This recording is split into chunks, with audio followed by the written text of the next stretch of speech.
제가 첫 번째 제목에 이렇게 있는데, 일단 볼트만은 역사적 예수와 그런 어쨌든 자유주의 신학 쪽에서 조금 그런 결정적인 역할을 한 분이시더라고요.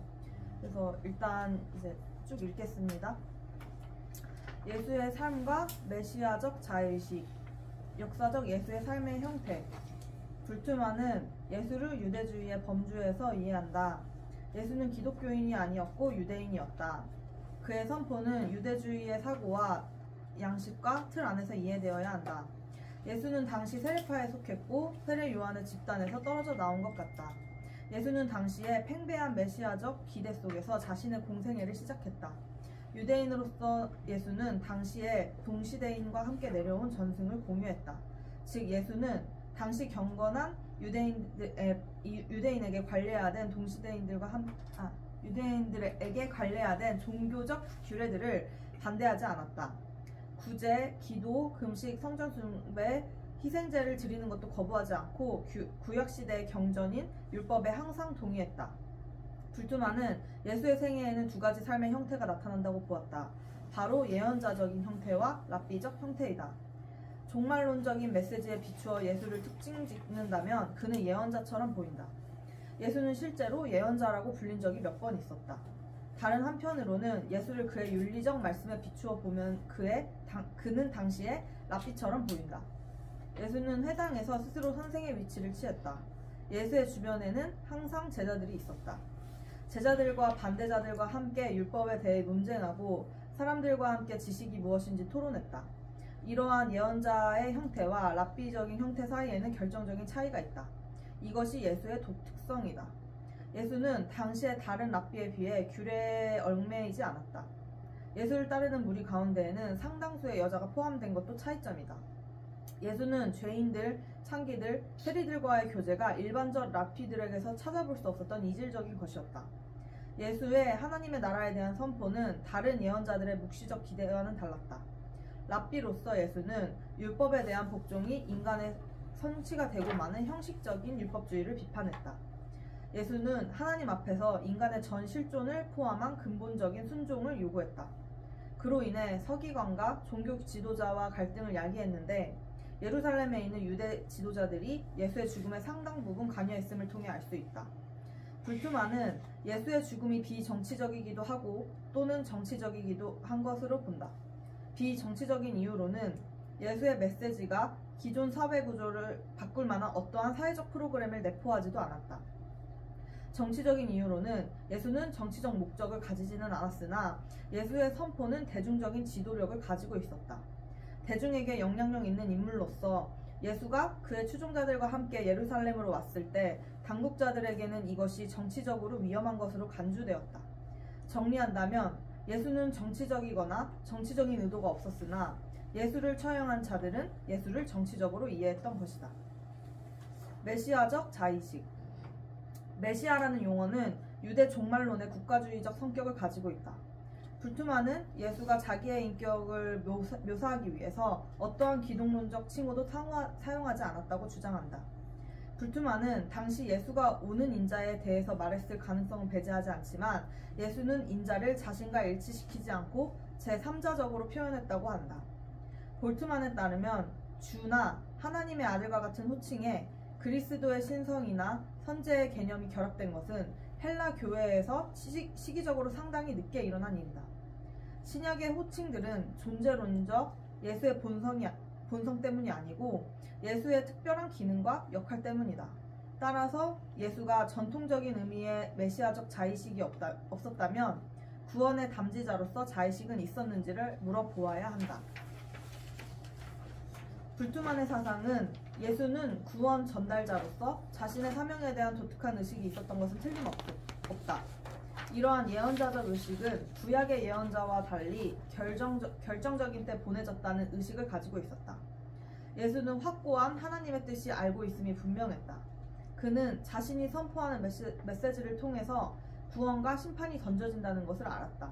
이것이 바로 예수가 마지막 때에 서 있다는 확신을 주게 된 것이다. 정리하자면 구약의 전통적인 의미의 메시아 사상은 아니지만 예수는 자신의 선포와 말씀이 구원의 징조라는 것을 알았고 이를 통해 구원과 심판이 이루어진다는 것을 인식했다. 그런 의미에서 예수는 구원의 담지자였고 구원을 가져오는 자라는 인식을 가졌다고 말할 수 있다. 불투만은 역사 비평 방법으로 역사적 예수에 접근하여 예수의 말씀을 분석하고 핵심을 이해하고 시도한다. 불투만은 예수의 종교론적인 말씀과 윤리적 말씀 모두가 예수에게서 진정성 있는 말씀이라고 믿는다. 전자에서는 예언자적 삶의 스타일, 후자에서는 랍비로서의 모습이 드러난다.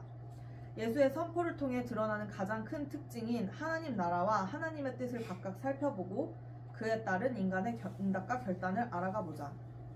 먼저 하나님의 나라. 예수는 자신을 믿으라고 말한 것이 아니라 하나님의 나라를 선포했다. 예수에게는 하나님의 나라는 국가적인 혹은 정치적인 나라가 아니다. 불투만은 하나님의 나라를 영토의 개념으로 보지 않는다. 인간의 자격이나 의를 통해서 들어가거나 죽어서 가는 공간적인 장소도 아니다. 또한 하나님의 나라는 묵시록적 성격을 가진 것도 아니다. 당시 하나님의 나라는 이 세상의 종말과 함께 오는 것으로 심판과 파국이라는 의미로서 하나님의 심판이 이스라엘을 위해 이 세상에 내려지는 것을 기대하며 기다리게 했다. 하지만 예수는 시간을 계산하면서 시대의 징조를 바라보며 세상의 종말을 기다리는 것을 받아들이지 않았듯이 묵시록적인 내용은 거부했다. 하나님의 나라는 하나님의 은혜로 오는 능력이다. 하나님의 왕적인 통치, 하나님의 놀라운 임재와 지배를 의미한다. 이것은 인간에게는 그를 자신의 세상적인 안정으로부터 불러내는 구원을 뜻한다. 하나님의 나라는 인간에게는 유일한 구원이다. 이것은 모든 세상을 끝내는 종말론적인 구원이다. 따라서 이는 인간에게 결단을 요청한다. 불투만은 하나님의 나라는 미래적 요소와 현재적 요소가 모두 존재한다고 보지만 그 강조점은 실존적인 현재로 본다. 즉, 지금 내려지는 실존적 결단에 무게를 싣는다. 하나님의 나라는 비록 순전히 미래적이지만 전적으로 현재를 결정짓는 능력이다. 하나님의 나라는 지금 인간에게 결단을 요구한다는 점에서 현재를 결정한다. 불투만은 하나님의 나라가 자신의 미래가 아니라 자신의 사역과 자신의 인격과 함께 이미 이루어지고 있다고 확신했다. 그러므로 예수가 성령으로 악한 영을 몰아내기 시작했을 때 하나님의 나라는 이미 역사 속으로 들어왔다고 믿었다. 그렇기에 스스로 메시아적 칭호를 사용하지 않았어도 메시아로서의 분명한 인식을 가지고 있었다. 예수는 이제 때가 왔다. 하나님의 나라가 이루어지고 있다. 라고 선포했다. 이때에 대한 징조는 예수 그 자신, 그의 임재, 그의 행동, 그의 메시지이다. 이런 의미에서 역사적 예수는 자신을 통해 하나님의 나라가 이루어질 뿐만 아니라 스스로 메시아적 인물임을 인식하고 있었다. 두 번째, 하나님의 뜻. 불투만에게서 예수가 이해한 하나님의 뜻은 예수가 선포한 윤리적 말씀과 같은 깊은 연관을 가진다. 예수 당시에 순종은 유대 도덕에서 본질적인 것이었다. 예수의 메시지에서 순종은 형식적이고 외형적인 권위는 포기된다. 순종의 사고가 신실함 속에서 완전하게 이루어지지 않는다면 또는 자신의 순종을 자신의 성취로 본다면 자기 의로움과 교만이 스며든다. 불투만은 이러한 자세를 인간의 의지 혹은 죄라고 부른다. 불투만에 따르면 예수의 윤리적 말씀은 세계 개혁, 시민의 권리, 사회적, 정치적 프로그램을 포함하지 않는다. 궁극적으로 각 사람이 하나님 앞에서의 자신의 위치를 알게 하는 것에 있었다. 따라서 심판도 국가적 차원에서 오는 것이 아니고 다가오는 구원이 축복이 될 개인에게 떨어진다. 하나님은 근본적인 순종을 요청한다. 하나님은 완전히 총체적인 순종을 요구한다고 선포했다. 예수는 인간에게 스스로 마주하게 하고 이 스스로를 마주함은 선과 악 사이에 하나님의 뜻과 자신의 의지 사이의 결단을 요구하는 것이었다. 다른 한편 하나님의 뜻은 사람 규례로 이해될 수도 있다. 자신의 이웃에 대한 구체적인 만남 없이 하나님의 뜻에 대한 근본적인 순종은 가능하지 않다. 하나님의 뜻에 완전히 순종할 때만이 우리는 이웃을 사랑할 수 있다는 것을 의미한다. 예수는 사랑을 인간의 완전으로 향하는 덕목으로 생각하지도 않았고 사회의 도덕적 함량을 위해 필요한 행위로 보지도 않았으며 오히려 인간이 다른 인간을 만나는 구체적인 삶의 정황 안에서 자기 의지를 극복하는 것으로 보았다. 자신의 의지를 극복하고 하나님의 뜻에 복종한다면 그는 자신의 상황 안에서 자신이 무엇을 해야 하는지 안다. 불투만은 예수가 자신의 인격을 믿으라고 설교하지 않았다고 주장한다. 예수의 인격은 그의 결단의 요청 속에 포함되어 있는 것으로 하나님 나라를 선포했을 때 예수의 인격은 하나님의 나라와 구원의 도래에 대한 징조였다. 즉, 예수의 인격은 구원과 죄 사이에 하나님의 뜻과 인간의 의지 사이에 현재적 결단을 요청할 때의 징조이다. 학자들은 대체로 종말론적 말씀은 임박한 미래나 묵시적 성격을 가진다고 생각했고, 윤리적 말씀은 응급성보다는 어떤 상태가 지속되는 것을 전제로 한 말씀으로 상반된 성격으로 보았다. 불투만은 예수의 종말론적 말씀이 윤리적 말씀과 조화롭게 통일성을 이룬다고 믿는다. 우리가 조화롭게 보지 못하는 이유는 그 말씀을 최후의 결정적인 것으로 보지 못하기 때문이라고 보았다. 이 두 종류의 말씀은 인간을 하나님 앞에 세우고 지금 하나님을 향한 결단의 순간으로 만듦으로 현재가 되게 한다. 우리가 이 말씀을 실존적으로 마주한다면 이 말씀들은 현재적으로 임한다. 이런 점에서 불투만은 역사적 예수의 종말론적 말씀과 윤리적 말씀을 실존적 해석으로 그 조화를 시도했다. 그러니까 불투만이 어쨌든 이 사람들이 생각할 때 하나님의 말씀이 되게 그 미래적이라고 생각을 하고 또 묵시론적이라고 생각을 하고, 그리고 윤리적으로 또 본다면 그냥 현재를 유지하는 그래서 이제 어떻게 보면 그냥 약간 현재 사회를 유지하려고 하는 그런 정도로 이렇게 봤는데, 이제 이거를 이제 통일성을 이룬다고 이제 제시를 함으로써 뭐라고 얘기를 하는 거냐면, 결국에는 이 미래적인 말씀이 미래라서 우리한테 적용되는 것이 아닌 게 아니라 지금 현재 우리한테 실존적으로 마주되면 우리 지금의 현재의 삶 가운데 계속해서 이루어진다, 이렇게 얘기를 해서 개인에게 지금 당장의 결단을 되게 요구하는 거를 좀 강력하게 말하는 그런 주장하는 학자더라고요. 이제 그 다음에는 인간의 응답과 결단. 불투만이 이해한 하나님 나라 선포는 인간의 결단을 요청한다. 하나님의 뜻도 인간에게 응답을 요구한다. 그러면 이런 문제를 제기할 수 있다. 과연 인간에게 하나님을 향해 결단할 수 있는 능력이 있는 것인가? 이 주제는 상당히 복잡하다. 인간의 죄와 하나님의 은혜에 대한 이해가 밀접하게 연결되어 있으므로 먼저 인간의 결단 가능성에 초점을 두면 불투만의 대답은 상당히 긍정적이다. 지금만이 의미가 있다. 지금 인간은 무엇을 해야 할지, 무엇을 하지 않아야 할지 알아야 한다. 이것이 결단의 의미이다. 결단이 과거의 경험에 바탕을 두거나 합리적인 영역에 의하지 않고 즉각적인 상황으로부터 비롯되는 것을 알 것이다. 예수가 인간에게 결단을 남겨두었다면 인간에게 결단의 능력이 있다는 의미가 된다. 그리고 인간이 실제적인 가능성을 가지고 있기 때문에 자신의 결단에 대한 책임성을 가지고 있다고 말한다. 책임성은 인간에게 놓여있다. 그는 자신의 행위에 답변해야 한다. 그의 행동은 자신의 존재의 표현이고 자신의 행위에 의해 그는 심판받는다. 인간에게 하나님의 은혜가 필요하지만 또 인간에게는 결단의 능력과 그에 따른 책임성이 주어진다. 불투만은 예수를 통한 구원과 인간의 결단과 책임이라는 상반된 입장에 대해 정확한 표현은 없으나 믿음과 은혜의 의미를 통해 문제를 풀어갈 수 있다. 불투만은 죄는 인간에게 속한 어쩔 수 없는 특징이다. 죄는 본질의 상태가 아니라 인간의 사악한 의지이다. 예수는 모든 사람이 다 죄인이라고 하지 않았고 죄된 인간을 말했다. 죄를 존재론적이 아닌 실존적으로 이해했다. 불투만은 믿음도 역시 실존적으로 해석한다. 신앙은 죄 아닌 상태, 생의 특별한 순간에 체험되어지는 어떤 힘을 의미한다.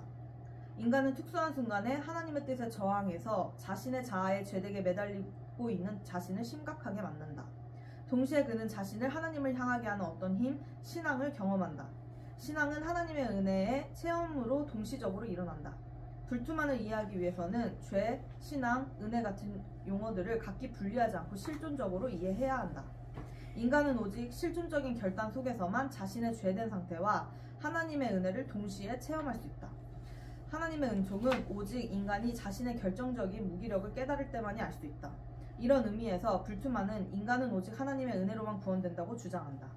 인간의 책임성에 무게를 두고 인간은 하나님의 미래를 향해 결단할 수 있는가? 라는 질문을 한다면 불투만은 예라고 대답할 것이다.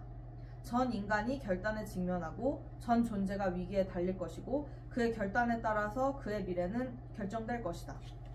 따라서 인간은 결단을 통해서 죄인이 되기도 하고 의인이 되기도 한다. 실존적으로 결단에 임한 인간은 바로 그 결단의 순간에 하나님의 은혜를 체험한다. 불투만의 실존적 결단을 이해한다면 하나님의 말씀에 직면한 자에게 결단과 은혜는 분리되지 않는 것이다. 비신화와 해석학. 불투만은 이제 그 말씀을, 신약 말씀을 다 비신화적인 것이라고 이제 얘기를 해서 약간 좀 극단적이라고 하는 말들이 많이 있는데, 좀 약간 극단적인 부분은 그 예수님이 부활한 사건조차도 비신화화라고 이렇게 주장하는 내용이 있어요. 그래서 왜 그렇게 얘기를 하는지에 대해서 좀 알아보겠습니다. 불투만은 현대인의 상황 속에서 계시가 더 이상 진지하게 취급되지 못하고 수용되지 못하는 현실을 고민하였다. 그는 비신화라는 계시에 대한 실존론적 해석으로 현대 정신의 문제점을 극복하려 시도했다. 불투만의 성서에 대한 실존론적 해석을 비신화라 부르는데 방법론인 해석학 없이는 제대로 이해할 수 없으므로 함께 다루어 이해해 볼 것이다. 불투만은 신약 성서의 세계관이 본질적으로 신화론적이라고 생각한다.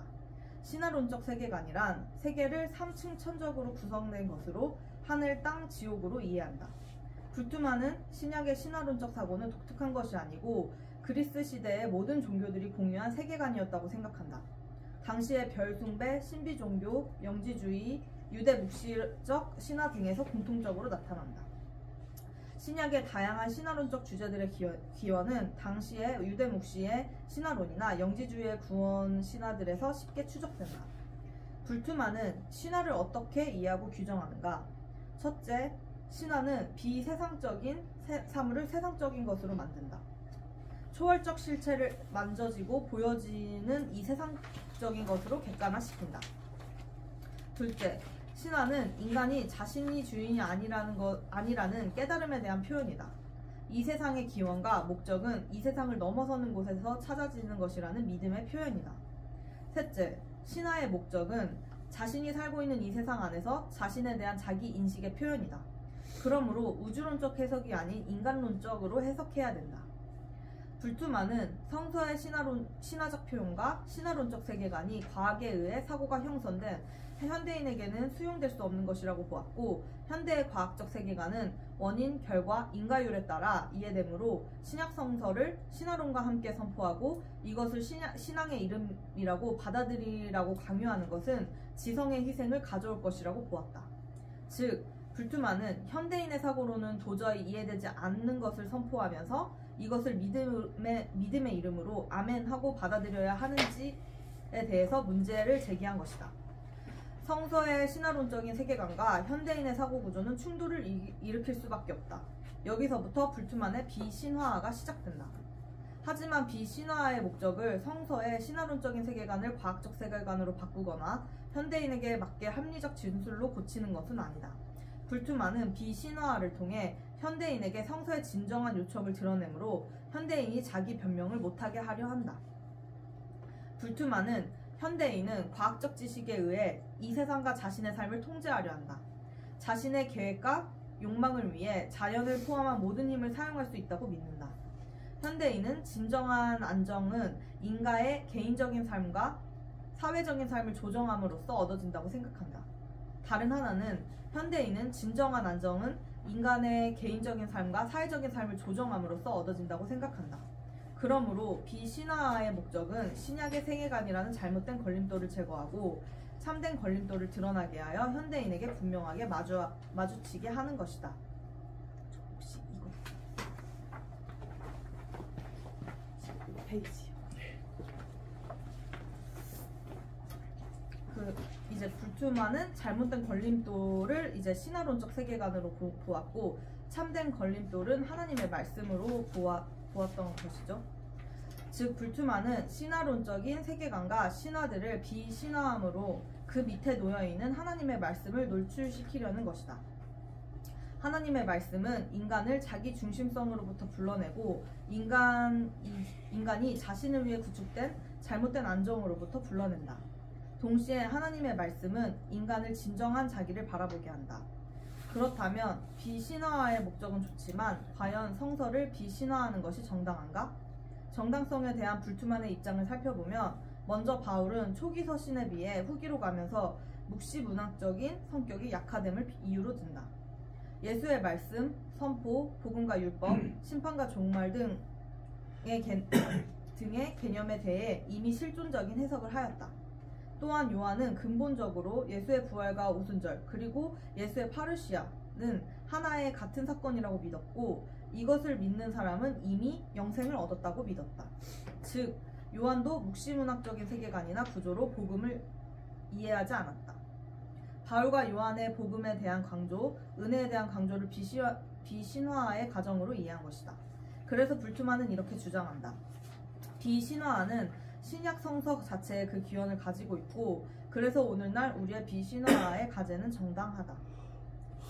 두 번째, 해석학과 역사적 자료. 해석학은 모든 기록된 문서, 문헌에 대한 해석을 학문적으로 체계화하고 연구의 대상으로 삼고 있다.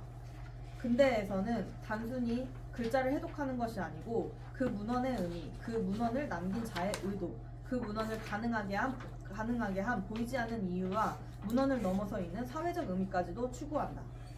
기독교 영역 안에서 해석학에 대해 중요한 위치를 가진 사람은 슐라이마허인데 그는 해석이 단순히 문법의 법칙만이 아닌 본문 안에 내포된 저자의 사상과 감정도 이해돼야 한다고 믿었다. 한마디로 해석학에 심리학적 요소가 들어있음을 제기했다. 슐라이마허의 해석학은 딜타이에 의해 더욱 발전된다. 19세기에 딜타이는 자연과학과 대조해서 해석학을 모든 인문 사회과학의 기초로 삼아야 함을 주장했다. 그는 제대로 된 본문 이해는 거기에 구현된 총체적인 삶의 경험에 대한 이해가 필요하다는 것을 깨달았다. 신학은 기본적으로 경전 종교이다. 성서는 기록된 문서의 형태를 가지고 있다. 성서 텍스트가 가지는 중요성만큼 해석학의 중요성도 비례한다. 그렇다면 불투만의 해석학의 원칙을 살펴보고 어떻게 성서에 적용하는지 살펴보자. 해석학의 원칙. 불투만은 신약 성서를 비신화할 때 자의적으로 한 것이 아니고 치밀한 원칙을 가지고 행했다.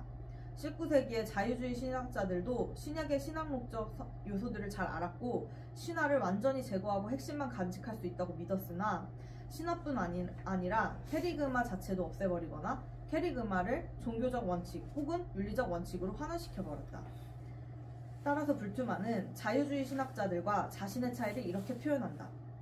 옛 자유주의자들은 성서 비평학을 신약의 신화론을 제거하기 위해 사용했고 오늘날 우리의 과제는 성서 비평학을 신화론을 해석하기 위해 사용한다. 불투만의 신화론은 신화론이 표현하고자 하는 인간의 실존에 의해 있기 때문에 신약의 신화론에 접근하기 위한 유일한 길은 신화론을 실존적으로 해석하는 것이다. 불투만은 먼저 원칙적으로 결과와 연관한 전제와 방법론적인 전이해를 구별한다. 먼저 전이해란 문제를 던지는 것으로 일종의 질문을 하는 것이다. 이것은 주어진 본문에 어떤 질문을 던지지 않고는 아무것도 이해할 수 없다는 것을 의미한다. 이 작업은 본문에 대한 의문을 구성하는 전이해를 수반한다. 각 해석은 어떤 관심에 의해 인도되고 어떤 질문을 던지는 방법에 의해 인도되는 것은 명백하다. 그러므로 질문들은 항상 그 본문에 대한 전이해에 의해 수반된다. 전이해는 우리의 삶에 속한 것이고 이 세계 안에서의 인간의 삶은 어떤 순간의 삶을 표현한 본문을 이해할 수 있는 가능성을 제공한다. 텍스트를 연구함에 있어 자신을 텍스트에 의해 검증받도록 하고 텍스트가 요구하는 것을 듣는 것은 정당한 일이다. 전이해는 우리의 삶에 속하는 것이고 이 세계 안에서의 인간의 삶은 어떤 순간의 삶을 표현한 본문을 이해할 수 있는 가능성을 제공한다. 한마디로 자신을 텍스트에 의해 검증받도록 호역하고 텍스트가 요구하는 것을 듣는 것은 정당한 일이다. 이거 반복된 것 같은데? 어쨌든 죄송해요. 그러므로 그 질문들은 항상 그 본문에 대한 전이해에 의해 수반된다. 전이해는 우리 삶의 이게 계속 뭔가가 잘못됐나봐요. 계속 반복되네요. 어쨌든 그래서 이제 여기서 말하는 좀 이게 잘못돼서 누락이 된 것 같은데 여기 뒤쪽에 보시면은 텍스트가 인간의 실존의 가능성을 드러낼 때는 주혜자의 결단이 요구된다. 불투만은 진정한 이해는 오직 결단 안에서만 일어난다고 믿는다 라고 정리를 했는데요. 이제 어쨌든 전 이해는 아까 말했듯이 관심을 가지고 문제를 제기해서 질문을 했을 때 이제 그렇게 질문을 함으로써 이해를 하게 되는 게 전 이해라고 말을 했고요.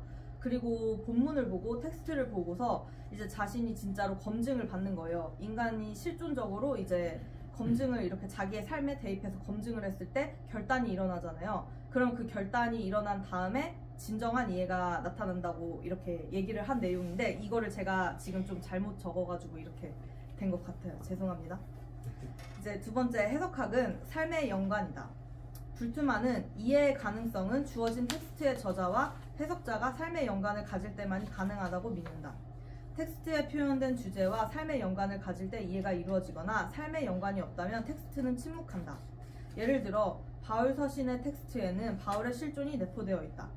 해석자는 이 텍스트와 삶의 연관을 가짐으로 이 텍스트 속에 바울과 만날 수 있다.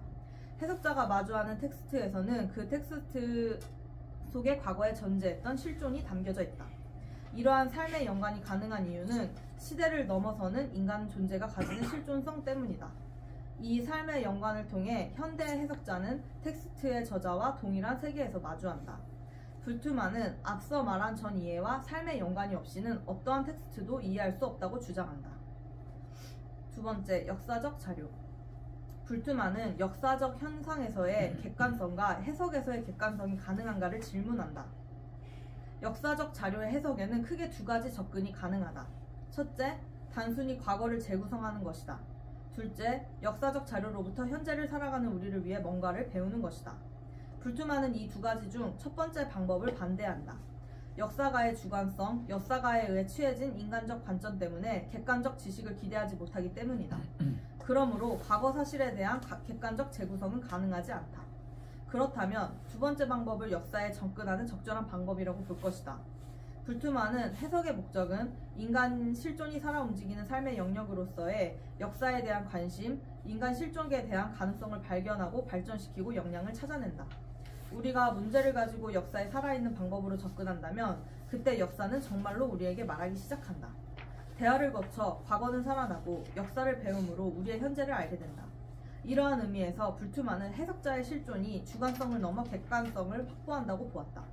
가장 주관적인 실존의 질문을 통해 역사라는 텍스트를 만나고 이 텍스트의 역사의 소리를 들음으로써 텍스트에 대한 객관적 해석으로 들어간다. 이러한 불투만의 사상은 주객 도식에 저항하는 신학적 사고의 토대이다. 주객 도식은 르네상스와 계몽주의 이후 우리의 사고를 지배하게 되었다. 객체화된 신은 더 이상 진정한 신이 아니고 하나의 우상이다. 역사적 현상을 과거의 역사적 사실로만 이해되거나 신을 주객 도식의 패턴으로 이해한다면 우리는 어떠한 의미도 찾을 수 없다. 이러한 역사적 자료의 해석에 대한 논의를 불투만은 이렇게 고백한다. 역사를 이해함으로써 나는 인간의 삶의 가능성에 대한 이해를 배웠고 이것에 의해 나 자신의 삶에 대한 가능성에 대한 의해를 배웠다.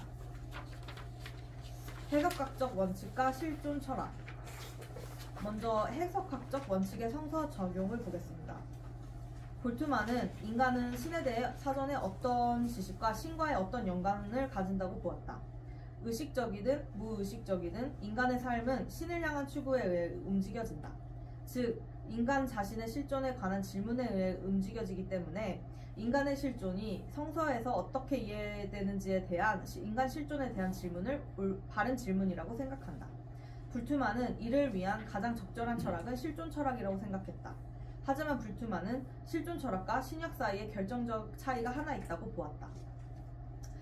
불투만에 의하면 인간은 자신의 처한 타락의 상황을 인식할 수 있으나 스스로 벗어날 수 없다고 한다. 그 이유는 타락한 상태에 빠진 인간의 모든 시도는 타락한 자의 시도일 뿐이기 때문이다. 즉, 인간은 스스로 자신의 본래성을 회복할 수 없다는 의미이다. 실존 철학과 캐리그마의 차이. 불투만은 실존 철학으로부터 비신화를 위한 중요한 개념을 받아들였다. 불투만이 실존 철학을 통해 성서의 인간 이해에 결정적 도움을 받은 것도 사실이다. 불투만은 실존 철학은 인간의 현재 상태와 새로운 가능성에 대해 이론적으로는 결단의 가능성을 제공하지만 실제적인 능력은 주지 못한다고 보았다. 불투만은 그의 캐리그마의 해석을 실존 철학과 구별하는 시도를 할 때 타락을 주어진 조건으로 간주함으로써 자연인이 타락에서 자신의 진정성으로 나아갈 수 있는 가능성을 부인한다. 그 이유는 인간은 죄인이기 때문이다.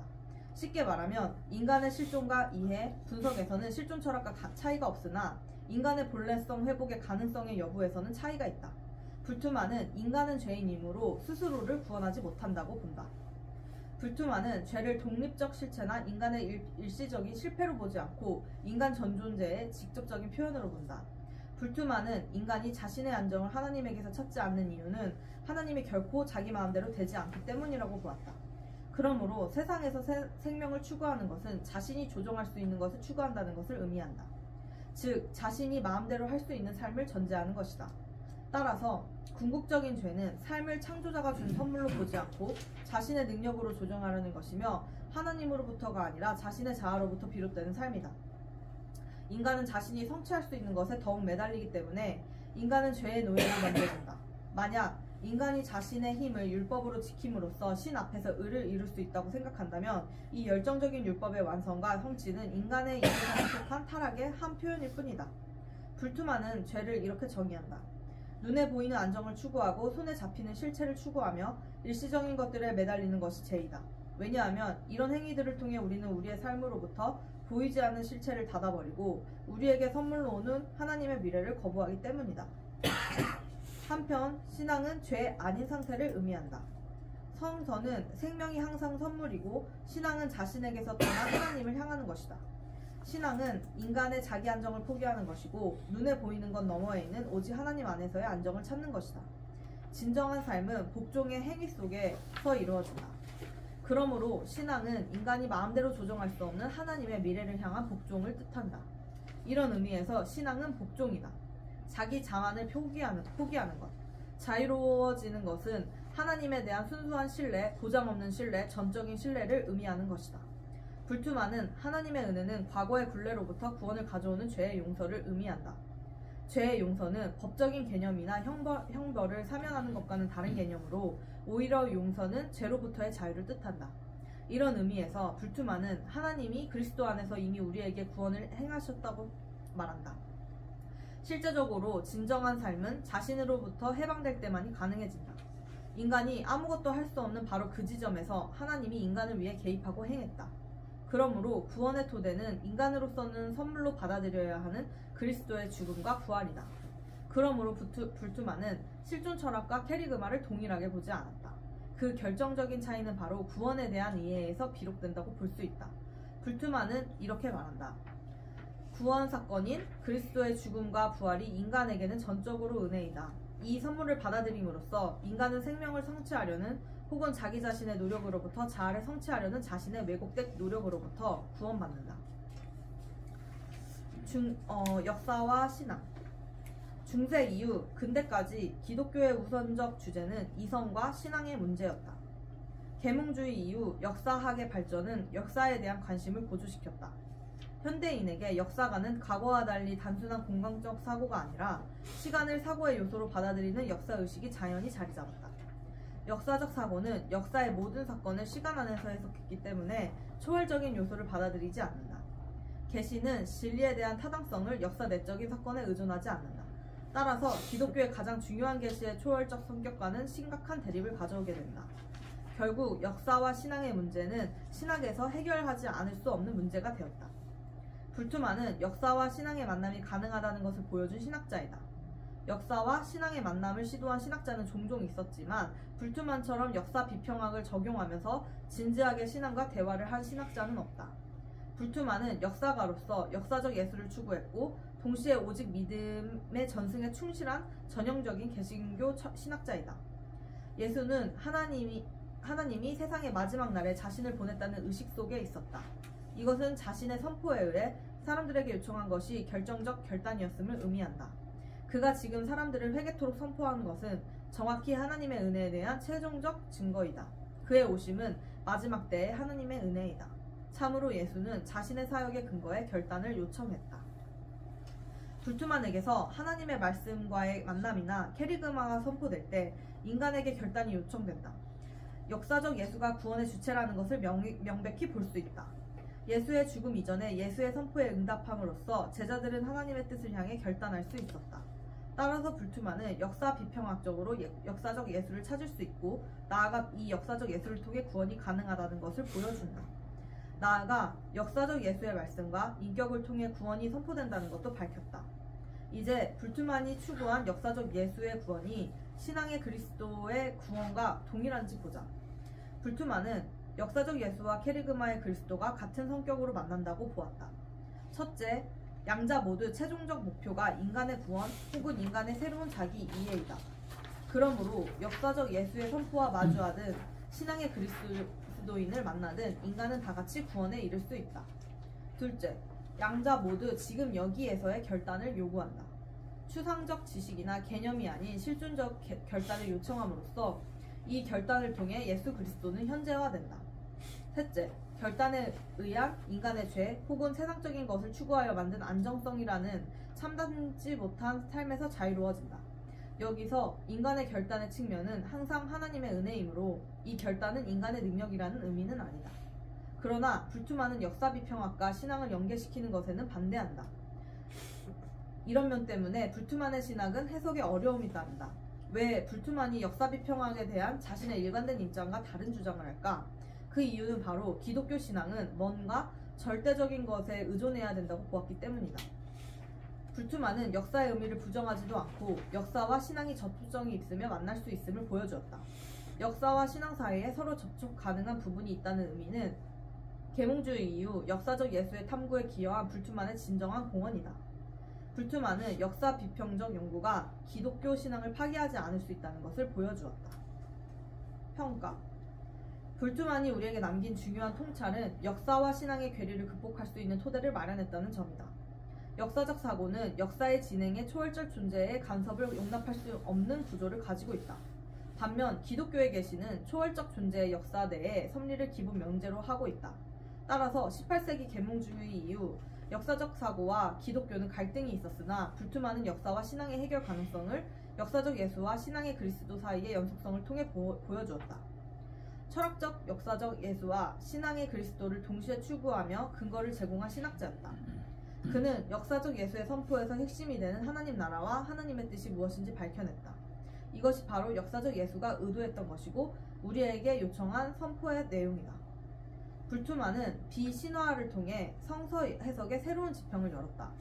성서의 내용인 복음이 신화적이라는 것이 아니고 복음이 표현된 당시의 세계관이 신화론적이라는 것이다. 신약의 세계관을 비신화함으로써 현대의 세계관과 충돌하는 성서의 세계를 받아들일 수 있게 만들었다. 즉 세계관의 충돌을 제거함으로써 20세기 과학의 시대에도 여전히 변함없는 복음의 본질을 보여주었다. 불투만은 비신화화를 통해 전 근대적 세계관 아래에 놓여있는 복음의 본질을 현대세계로 가져올 수 있다고 믿었다. 비신화화의 목적은 원래 참된 걸림돌 복음이 드러나게 하여 지금 우리에게 복음을 의미 있게 하는 것이다. 볼트만이 비신화화의 과정에서 사용한 해석학은 이원적 사고의 극복을 보여준다. 전 이해와 삶의 연관이라는 해석학적 원칙은 성서의 텍스트를 넘어서 텍스트에 담겨진 원래의 사건을 만난다. 예수의 선포는 지금 현재적으로 들려온다. 텍스트를 통해 예수의 선포가 나에게 말을 한다. 예수의 말씀은 종말론적 말씀과 윤리적 말씀으로 분류된다. 이 세계가 파국을 맞이한다면 윤리의 말씀은 의미가 없다. 반면 윤리적 말씀은 이 세계의 지속을 전제로 이해된다. 불투만은 두 성격의 말씀에 대해 궁극성이라는 공통적 성격을 찾아냈다. 궁극적으로 하나님과 마주하여 말씀을 마주한 인간에게 실존적 결단을 요청한다. 그리고 미래적인 하나님의 나라에 대한 말씀들이 실존적 결단 속에서 언제든지 현재화될 수 있다고 보여주었다.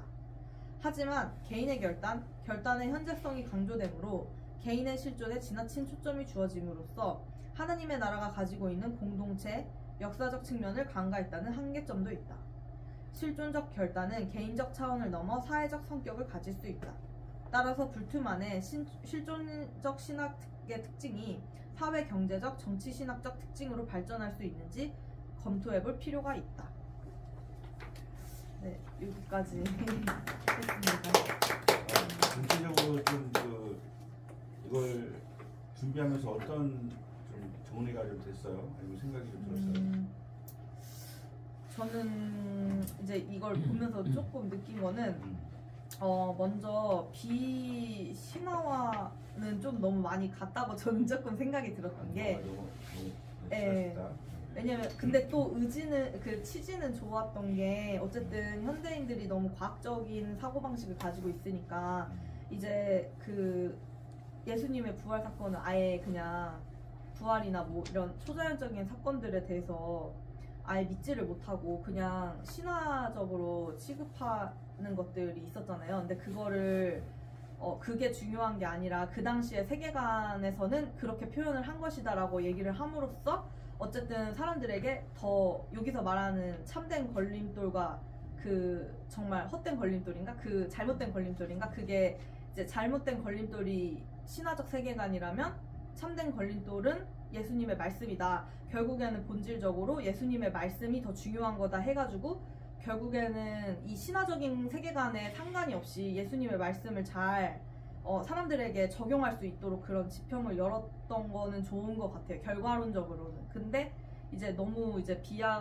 이거를 비신화화 시키면 또 그게 저희가 받아들일 수 없다고 해서 그게 사실이 아닌 건 아닌데 또 그렇게 사람들이 그런 식으로만 이해를 하는 거에 대해서 좀 문제가 많이 있지 않을까 생각을 했고요.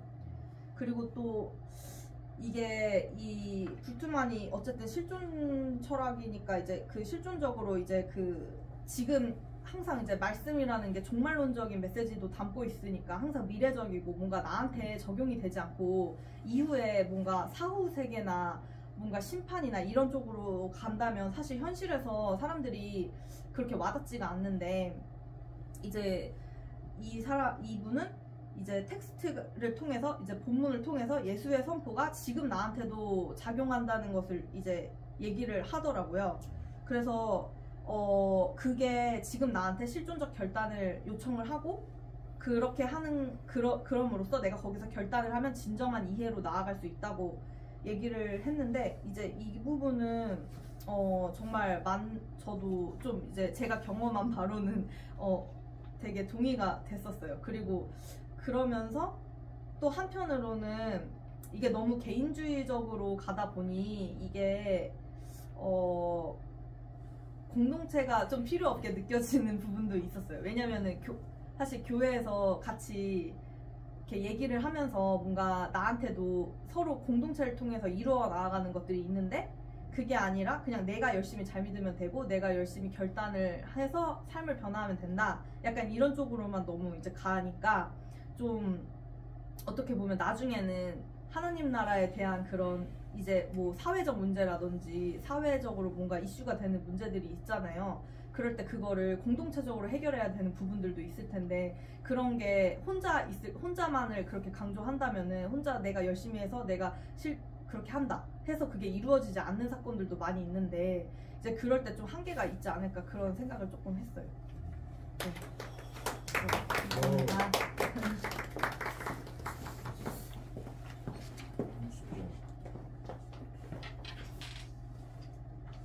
예, 잠시 쉬었다가 10분간 쉬었다가 예.